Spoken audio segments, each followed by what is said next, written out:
Good morning, everyone. I'd just like to say something about the changes that are happening in Britain and mainly in England at the moment in small communities or villages. We've been told by our new Prime Minister that we all have to share the load or the burden of migrants in various camps and accommodation around the country, and that mainly they've been housed in perhaps areas in the north, and we now need them to be in all middle class areas in the south. Well, I'd just like to say that nobody actually voted for this or asked for it at all. I know we can't be greedy and say it should all be in the north and cheaper areas, but it's coming to the south, and some of the areas in the south are like where people go to retire, quieter areas. You're not going to live in a bigger community town. I used to live in a multicultural area between two mosques and two churches, which was near a main railway line. So it wasn't an area where people went to retire. Now we're retired, obviously we're living somewhere else.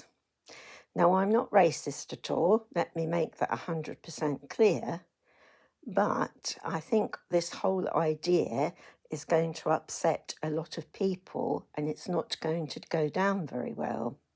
It hasn't in Piddington, one of the main areas, where they will be outnumbered by these men, because they're mainly men that go into the hotels or the ex-army bases, etc. I know they want to get them out of hotels, which is fine, but we're still the problem because they're still somewhere.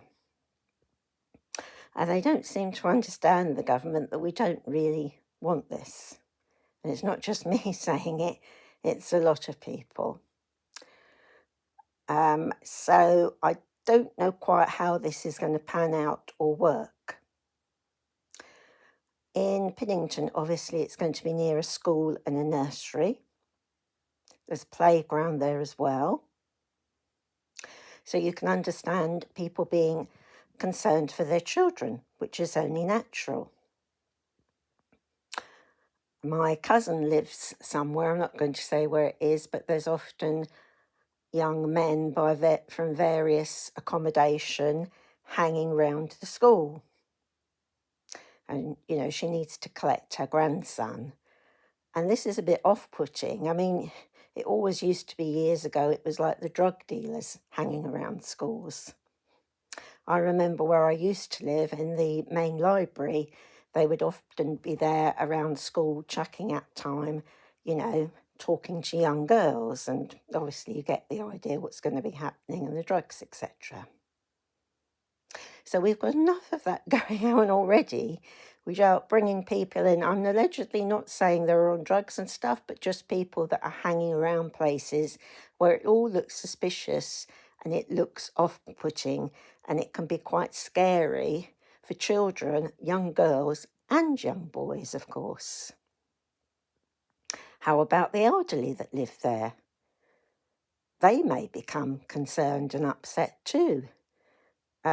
You've only got to look at some of the things that go into the paper, come on social media, things that have happened.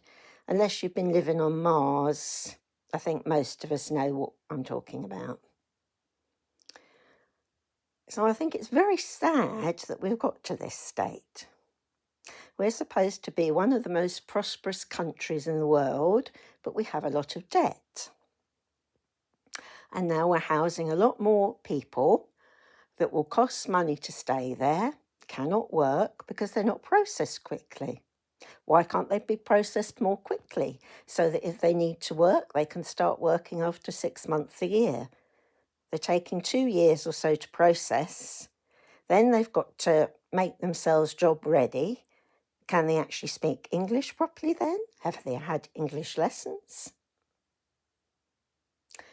So it all is going to become a terribly big problem, I think. There was an MP allegedly going on about all refugees and come to the UK and we must welcome them. And then, of course, some were going to move near where she lived and it all changed. It always does. When it affects someone personally, it will all change. So, as I say, I am not racist. I'm not trying to be horrible, but has anybody really thought this out properly? I mean, there's still problems in Spain now, the enclave between Spain and Morocco. That's started up again. And unfortunately, when you come here illegally, you're not vetted by anybody. You lose your documents because you were told to tear up your documents, so nobody can be entirely sure where you've come from. Can't be entirely sure of your age. We all look different.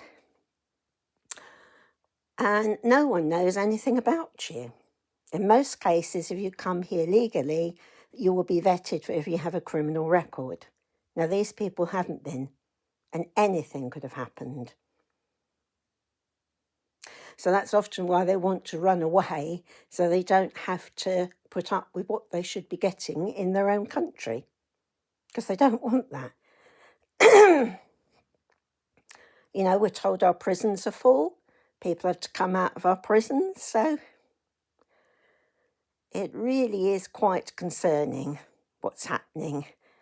Again, all I can say is to pray for your children, your grandchildren, your family.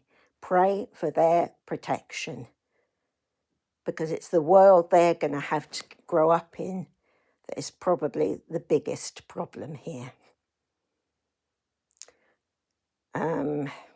Yeah, but I can't really say much more. I'm sorry. I'm not the only one. That's all I can say. Thank you for listening. Please like, share, subscribe to my channel. Thank you.